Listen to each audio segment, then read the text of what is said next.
Hoy vamos a compartir el tema, como ya está en su material, acerca de pureza sexual. Y para esto yo quiero que leamos un pasaje bíblico que está en Primera de Pedro capítulo 1, versículo 15 y versículo 16. Leo la palabra del Señor, dice de esta manera: sino como aquel que os llamó es santo, sé también vosotros santos en toda vuestra manera de vivir, porque escrito está: sé santos porque yo soy santo. Uno de los temas que tenemos que abordar en las iglesias es la sexualidad. Lamentablemente, en muchas ocasiones como que se trata de evadir estos temas, pero no debe ser así. La sexualidad es uno de los temas que debe hablarse dentro de las iglesias. Deben enseñarse, deben abordarse estos temas, porque al final, de una u otra manera, las personas aprenderán de este tema. Y si no lo enseñamos en la iglesia, pues lo van a aprender en otros lados. Así que voy a pedirle mucha madurez, voy a pedirle, no vamos a entrar en tantos detalles, pero sí vamos a tratar de ser precisos en la parte de lo que Dios quiere para nuestra vida sexual, lo que Dios quiere y cómo Dios quiere que nosotros nos comportemos hablando sexualmente. La sexualidad, para iniciar, es una creación de Dios. Eso tenemos que tenerlo presente, porque en la Biblia se presenta de esa manera. Pero ¿por qué tratamos de hablar de pureza sexual? ¿Por qué queremos hablar de pureza sexual si decimos que la sexualidad es una creación de Dios? Pues pasa que lamentablemente Satanás siempre ha querido distorsionar y cambiar lo establecido y lo que es correcto ante los ojos de Dios. Por lo tanto, la sexualidad es uno de los aspectos, es uno de los puntos donde Satanás también ha tratado de incidir y distorsionar lo que es correcto o lo que está establecido en la palabra del Señor. Para hablar de pureza sexual es exigido definir lo que significan estas dos palabras: la palabra pureza y lo que es la palabra sexual.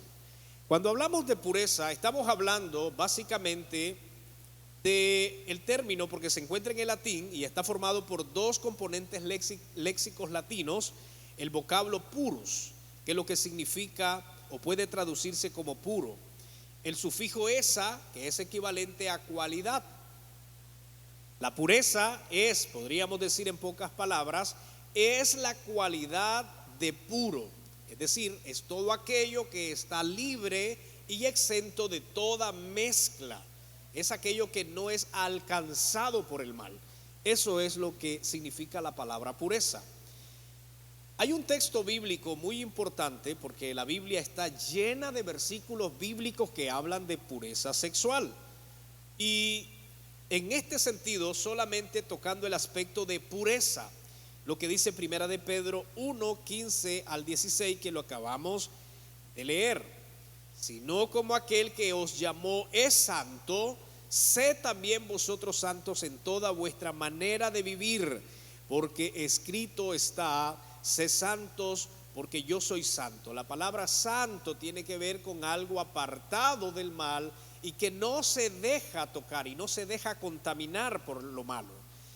Hay un versículo más en Primera de Tesalonicenses 4:7 que dice: pues no nos ha llamado Dios a inmundicia, sino a santificación. Así que la pureza tiene que ver con algo que no se deja alcanzar por el mal. Y cuando hablamos de sexual, básicamente estamos hablando de algo que pertenece o es relativo al sexo. Podríamos decir que pureza sexual es esto: es aquella acción o determinación que nosotros tomamos de mantenernos limpios y puros sexualmente. Básicamente, la pureza sexual es una decisión, es una determinación que nosotros tomamos para mantenernos puros, limpios y alejados de los pecados sexuales. Básicamente eso. Ahora, esto no es fácil. No es fácil porque tenemos a un enemigo, tenemos a Satanás, que está tratando de distorsionar y dañar lo establecido por Dios. Por eso es que habrán propuestas, habrán cosas, y los jóvenes sobre todo tendremos momentos muy difíciles en el área sexual, donde tenemos que mantenernos firmes, tenemos que mantenernos puros para poder agradar a Dios. Así que en los próximos minutos vamos a estar hablando acerca de esto, de cómo ser puros sexualmente. Antes de esto me gustaría leer lo que dice Salmo 24, versículo 3 y 4. Hay una pregunta o dos preguntas que el salmista se hace, y es: ¿quién subirá al monte de Jehová? ¿Y quién estará en su lugar santo? El limpio de manos y puro de corazón. Lo vamos a contextualizar y lo vamos a aplicar aquí, a nuestra realidad.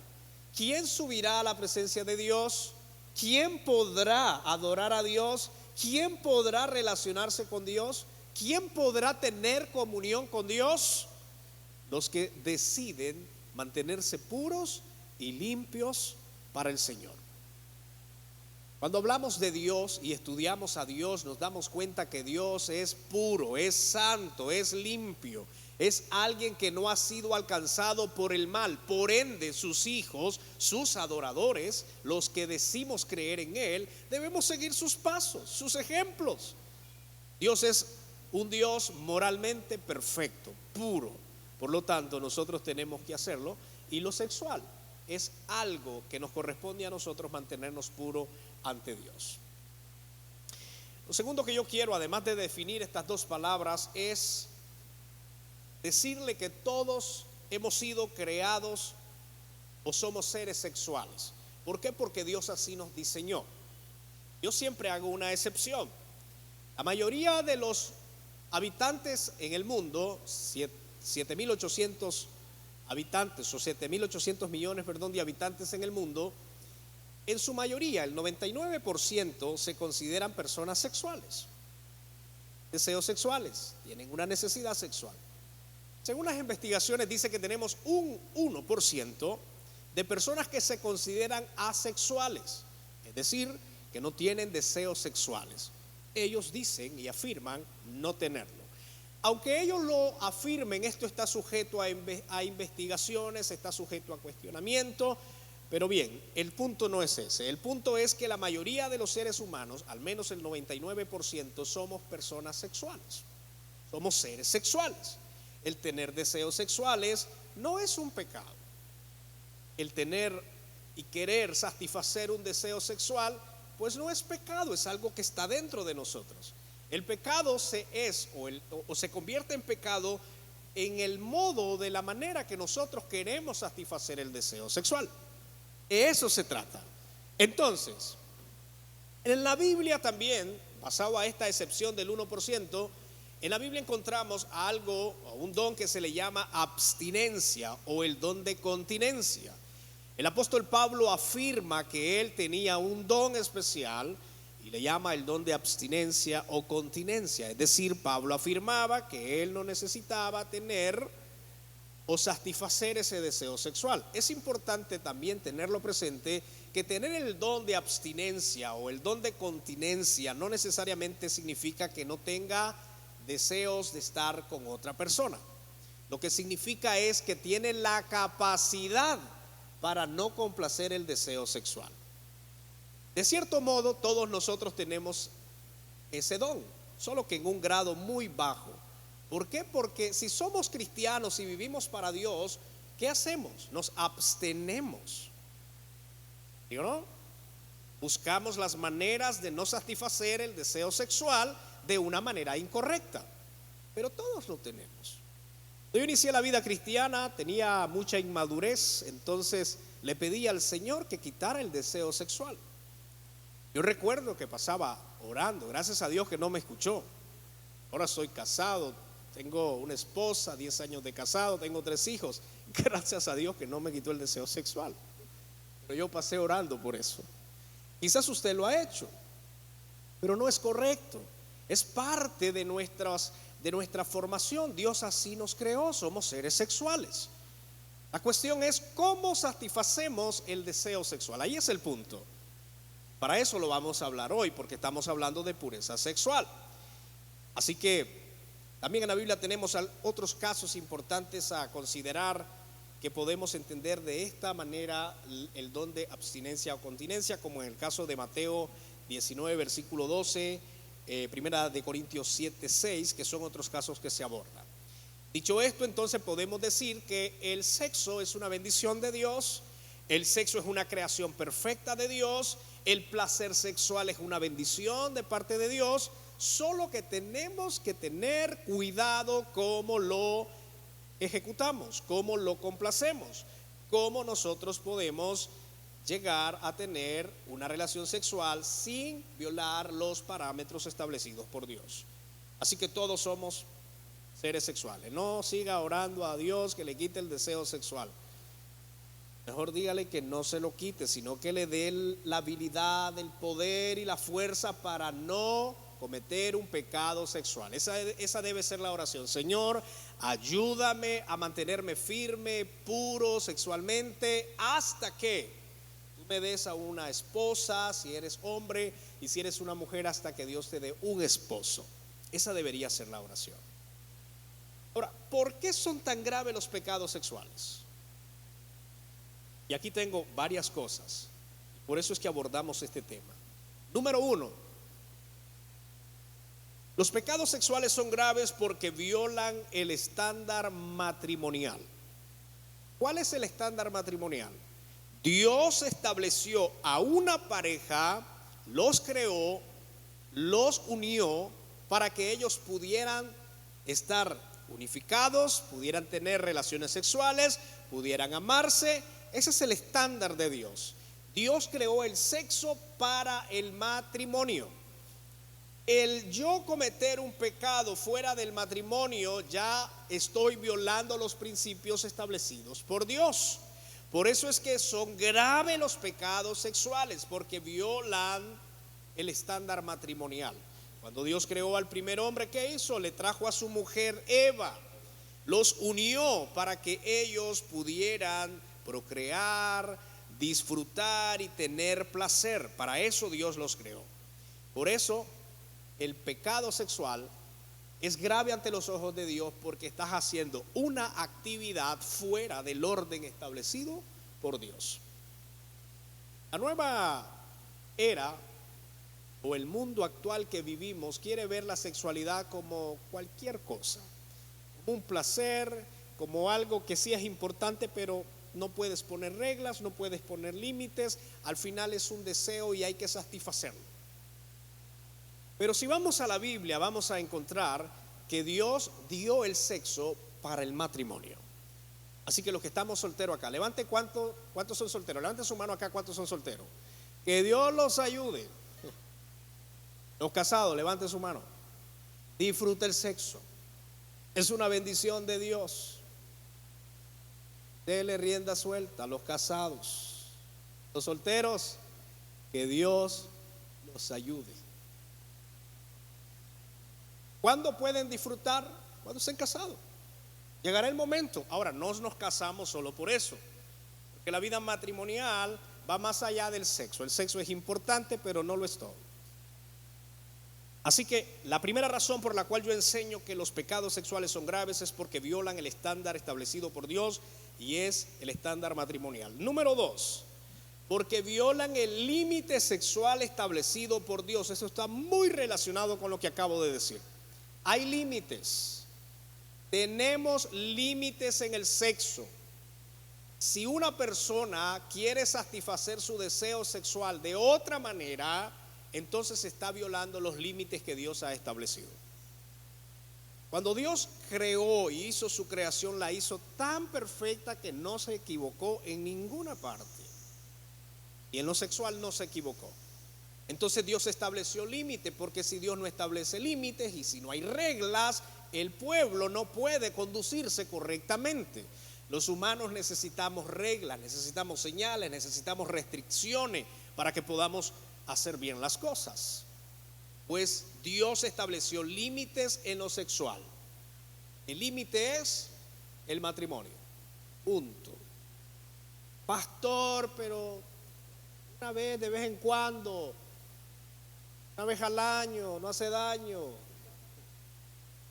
Si te hace daño, eso te daña espiritualmente porque Dios lo estableció para el matrimonio. Esto quiere decir entonces que cualquier acto sexual, llámese fornicación, llámese sexo entre los mismos géneros o la homosexualidad, llámese pornografía, llámese lujuria, llámese masturbación, cualquiera de estas acciones que satisface un deseo sexual es pecado.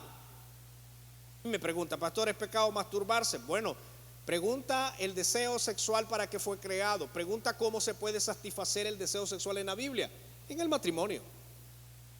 Así que aunque le busques beneficios psicológicos, beneficios científicos, hay unas corrientes diciendo eso de hacerse ciertas estimulaciones ayudan al cuerpo a liberarse, a parar el calor y tantas cosas. Bueno, podrás inventarte cuantas teorías tú quieras. Dios estableció el sexo para el matrimonio, punto. Satisfacerse uno mismo no es bien, no está correcto. Manosearse, estimularse uno solo no está bien. Por eso, repito, hay límites dentro del sexo y es el matrimonio. Por eso es grave. Número 3, los pecados sexuales son graves por las consecuencias que traen. Y las consecuencias son graves. Sin lugar a duda, la Biblia dice que nosotros cosechamos ¿qué? Lo que sembramos. Nosotros sembramos para el bien, cosechamos para el bien. Sembramos para el pecado, pues para allí vamos a cosechar, y vamos a cosechar culpa de conciencia. Dios nos quiere librar de esa culpabilidad.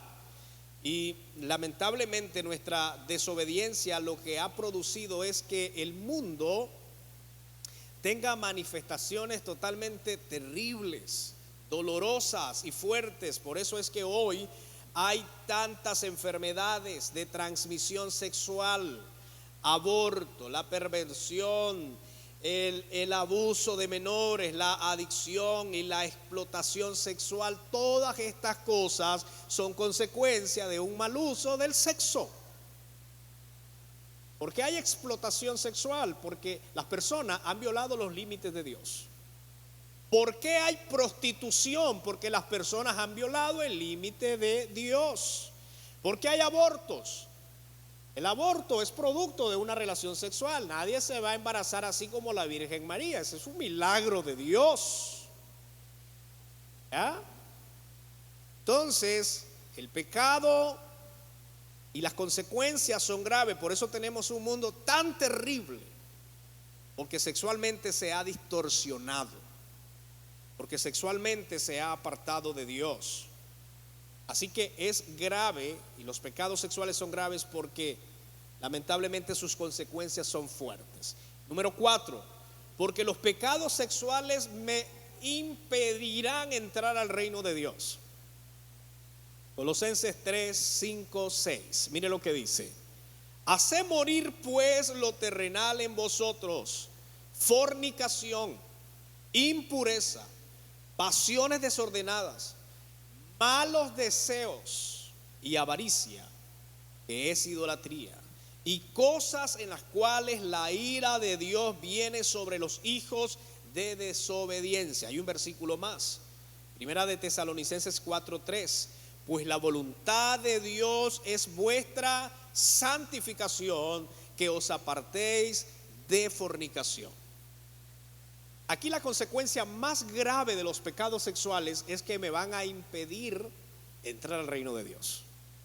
Si una persona está en pecado sexual y no se arrepiente, esta persona se va a perder. Aunque quiera poner el nombre que ellos quieran. Miren, hoy se han inventado tantos nombres para dárselas a las personas que no quieren casarse, ¿verdad? Pareja de hechos reales. Ahora se le llama novios, otras cosas, para tratar de acomodar algo que no se puede acomodar. Dios estableció el matrimonio como una institución, algo que tiene que respetarse, y es allí donde debe disfrutarse el sexo. Fuera de allí está totalmente prohibido. Aunque las personas lo vean muy, pero muy sencillo, es tan grave que usted no se lo puede imaginar. Es tan grave que impide que una persona pueda entrar al reino de Dios.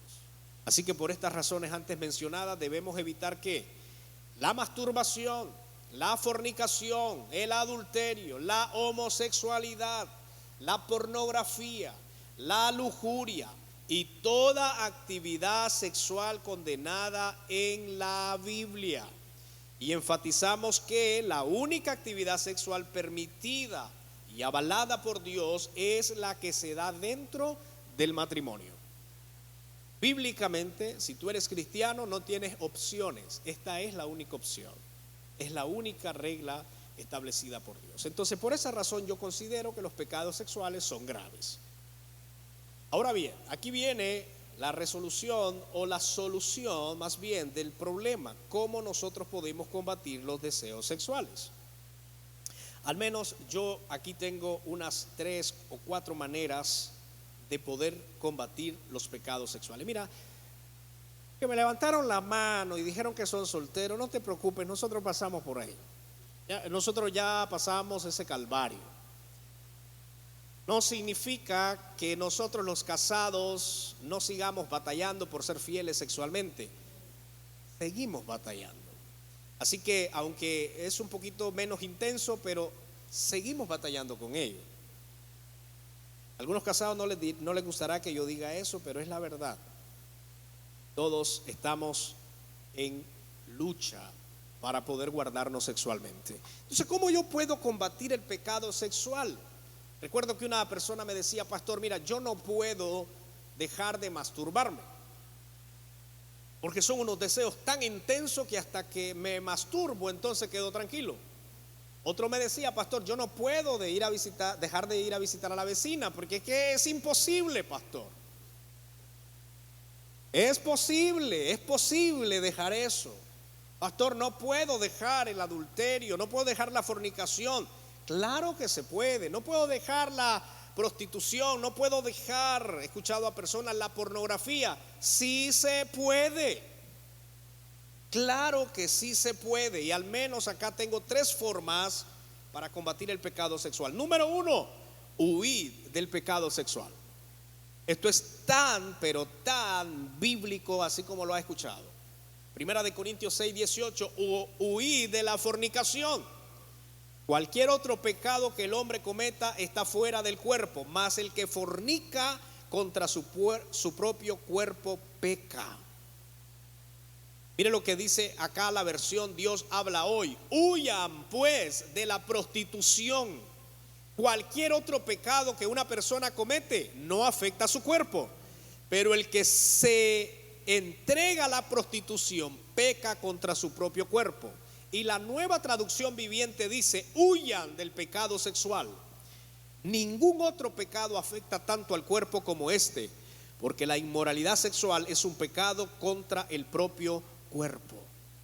¿Qué vamos a hacer? Huir. El problema es que si nosotros no cortamos con ciertas cosas sexualmente, vamos a caer una y otra vez. Pastor, no puedo dejar la pornografía. Pues acuéstate cuando tengas sueño, no enciendas la tele, no recargues internet, ora a Dios y te aseguro que lo vas a lograr. La cuestión es huir, no es ir, la cuestión es salir de eso. Esta es una responsabilidad de todos nosotros. A mí me encanta lo que Pablo dice. Pablo dice que el pecado ya no se enseñorea de nosotros. Eso me da la autoridad para decirle a la pornografía: no me vas a dominar. O al adulterio: no me vas a dominar. La tentación y el deseo llega, entonces batallemos con él. Pero no podemos darle rienda suelta a una condición que lamentablemente nos va a dañar, como ya lo mencionamos. Así que la primera manera de combatir el pecado sexual es huir. Diga conmigo: huir. Dígalo con fuerza: huir. Como que en realidad quiere huir. Así que eso es responsabilidad propia. Usted puede ir a talleres de sexualidad, talleres de pureza sexual, cualquier taller. Si usted no huye, lo que yo le diga es irrelevante. Es responsabilidad propia. Yo le he pasado predicando a 10 años. Yo llevo más de 10 años siendo pastor y le he predicado casi por 5 años consecutivamente a personas que es mala la fornicación. Y durante los 5 años pasan escuchándome. Ellos ya saben, ya se saben el mensaje. Ya conocen los versículos bíblicos también y no se quieren casar. ¿Por qué? Porque es responsabilidad propia. Estimado hermano, estimada hermana, yo puedo decirte cuántos versículos bíblicos están en contra del pecado sexual. Si tú no tomas acción a huir, vas a seguir en él. Así que hoy y cualquier momento que usted batalle con pecados sexuales, le corresponde huir. Es su responsabilidad. ¿Sí? ¿Estamos acá? Número 2, considere las consecuencias. Yo ya vi de una manera general algunas consecuencias, pero mire, acá tengo algunas consecuencias específicas del pecado sexual. ¿Por qué digo que esta es una manera de combatir el pecado sexual? Porque cuando una muchacha se enamora de mí y quiere tener relaciones sexuales conmigo, siendo yo pastor, ya pasado, entonces yo considero las consecuencias. Me gusta hablar este tema muy, pero muy claro. Yo creo que todos estamos aquí bien mayorcitos. Pero la idea de aquí es que podamos entender y hablar con realidad. Los casados somos tentados, se nos presentan oportunidades de pecar, de estar con otras mujeres que no son nuestras esposas, se llama adulterio. Nos sentimos muchas veces tentados, que en realidad queremos ir, es una tentación. No ser que solo yo haya sentido eso, ahí disculpen, hermanos, disculpen, pero nos sentimos tentados a tener relaciones sexuales con personas que no son nuestro cónyuge. ¿Cómo combato eso? ¿Cómo me alejo de eso? 1, huyo, tengo que huir. Número 2, considero las consecuencias. Tengo una familia que la he construido por los últimos 10 años. Tengo 3 hijos, una de 6, uno de 5 y uno de 1 año. Y así yo voy muy rápido. ¿Vieron que por qué el Señor no me escuchó la oración? Gloria a Dios. Tengo 3 hijos. Considero que si yo cometo un pecado sexual, mi matrimonio se va a derrumbar. Mis hijos, la reputación que tienen mis hijos, al menos tan pequeños, pero ven a un padre ejemplar, eso se va al suelo. El testimonio de la gente que escucha mis prédicas y de los que siguen mis prédicas se va al suelo.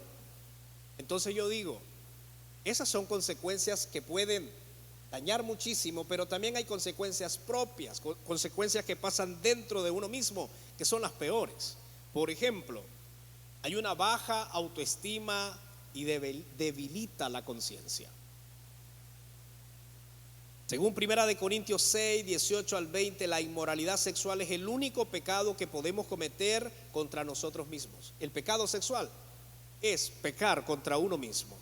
Todos los demás pecados, dice el apóstol Pablo, se cometen contra Dios o contra el prójimo, pero este es el pecado que se comete contra uno, el pecado sexual. El tener fornicación o tener una actividad sexual, uno está pecando contra su propio cuerpo. Por tal razón, esto provoca dolor y resentimiento. Jamás después de una consejería o cuando una persona me busca que ha caído en adulterio, jamás tiene una sonrisa, está llorando. Miren, yo he atendido a mujeres, porque tampoco las mujeres no se escapan, son muchas. Mujeres que llegan y me dicen llorando: pastor, le fui infiel a mi esposo. He tenido casos donde las mujeres me dicen, y lo acabo de hacer hace 3 días: pastor, pero yo no quiero que se dé cuenta mi esposo, porque si mi esposo se da cuenta, mi esposo me mata. Jamás hay tranquilidad. ¿Por qué? Porque has pecado ¿contra quién? Contra tu propio cuerpo, contra tu propio ser. Y eso te da a ti, lamentablemente, una destrucción personal. Así que allí te debilita la conciencia y hay un problema de autoestima. Número 2, abre el alma a nuevas ataduras. De repente usted dice, ¿por qué esa persona cayó sexualmente, pero se enredó en otras cosas? Porque abrió, lamentablemente, su vida al pecado sexual como pecado principal, pero eso trajo más ataduras para su alma. Y por el tiempo podemos avanzar acá en la siguiente página: ahoga el amor de una relación. Yo sé que esto es muy relativo, habrán parejas que se restauran, habrán parejas que vuelven a estar normal, pero hay en muchas ocasiones, y por no decir casi en todos los casos, lamentablemente el amor de una relación se ahoga, porque has violado los pactos, porque te has ido en contra del honor que debías de darle a tu pareja. Y número 4, te aleja de Dios y te encamina a la idolatría. Esto también tiene que ver con un pecado que lamentablemente está dentro de tu cuerpo. Y número 3, esta es una de las cosas que tenemos que tener presente al momento de combatir los pecados sexuales, y es que Dios nos está mirando. Y aquí es el meollo del asunto. Yo no sé, pero la mayoría de las personas no temen, cuando están pecando sexualmente, no temen a Dios. La mayoría de las personas temen a que los vea. La mayoría. Pero aquí es muy importante tenerlo presente, que Dios nos está viendo y le estamos fallando a Dios. Proverbios 5:21 dice: pues los caminos del hombre están delante de los ojos del Señor, y Él observa, escucha bien acá, Él observa todos sus senderos. A Dios no le podemos esconder nada. Acá podríamos hablar mucho, pero termino con esto. ¿Cómo puedo ser libre del pecado sexual? Mira, si hay una persona acá que ha estado atada, yo no me sorprendería si alguien me dice eso, porque somos humanos y todos estamos batallando con el sexo, o al menos con tener relaciones sexuales fuera de lo establecido por Dios. Pero ¿qué debemos hacer? Arrepentirnos y creer en el perdón de Dios y su gracia. Dios te perdona, Dios te restaura si en realidad tú entras y pides perdón a Dios. Si tú le das tu corazón a Dios, Dios te va a perdonar. Número 2, aléjate de toda circunstancia que le da oportunidad a la tentación, como estar a solas con alguien más, o ver pornografía. Lo que tienes que hacer es orar constantemente y fortalecerte en el Señor. Número 3, confía en Él, Él te ayudará. Número 4, debemos huir de las pasiones que combaten dentro de todo joven.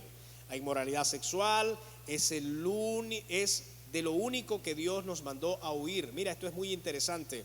Lee toda la Biblia y vas a encontrar que Dios nos manda a huir específicamente de lo inmoral, de la inmoralidad sexual. Número 5, aléjate de aquello que te hace pecar y busca ayuda en quien pueda fortalecerte.